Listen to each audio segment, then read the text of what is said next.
अस्सलाम वालेकुम। Asia 41 news के साथ मैं हूं आपकी मेज़बान अमना अब्बास। खबर शामिल करते हैं जंग से। हमारे ब्यूरो चीफ राना मोहम्मद शाहिद के मुताबिक जंग रेस्क्यू 1122 ने मुहर्रम उल हराम के दौरान खुसूसी मेडिकल का कवर प्लान तैयार किया, जिसमें मुहर्रम के पहले 9 दिनों में मजालिस और जुलूसों में मेडिकल सर्विस फराहम की गई।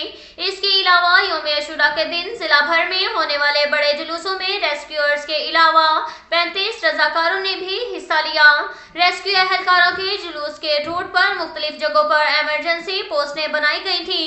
रेस्क्यू की तरफ से 19 एम्बुलेंसेस, 5 फायर व्हीकल और 9 मोटर बाइक एम्बुलेंसेस ने इमरजेंसी ऑफिसर अली हुसनैन की हिदायत पर जिला भर में बड़े जुलूसों में इमरजेंसी से निपटने के लिए ड्यूटी सर अंजाम दी और सिर्फ यौम अशूरा के दिन 1204 अज़ादारों को मौका पर फर्स्ट एड फराहम की गई। इसके अलावा 7 अफराद को अस्पताल भी शिफ्ट किया गया। इस दौरान डीईओ रेस्क्यू एहलकारों की ड्यूटी चेक करते रहे ताकि उनका मोराल बुलंद रहे। रेस्क्यू 1122 की रूटीन ड्यूटी भी चलती रही और इसके अलावा रेस्क्यू अमला किसी भी नागहानी इमरजेंसी से निपटने के लिए हर वक्त रेस्क्यू ऑफिस में हाई अलर्ट रहा।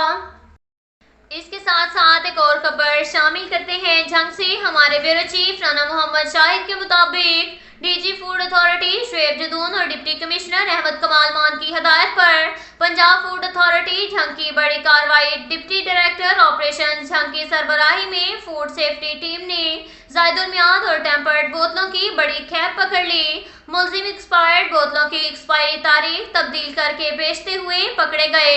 1200 एक्सपायर्ड बोतलें, 48 टेम्पर्ड बोतलें कब्जे में लेकर मुलजिम के खिलाफ थाना कोट शाकिर में मुकदमा दर्ज कर लिया गया।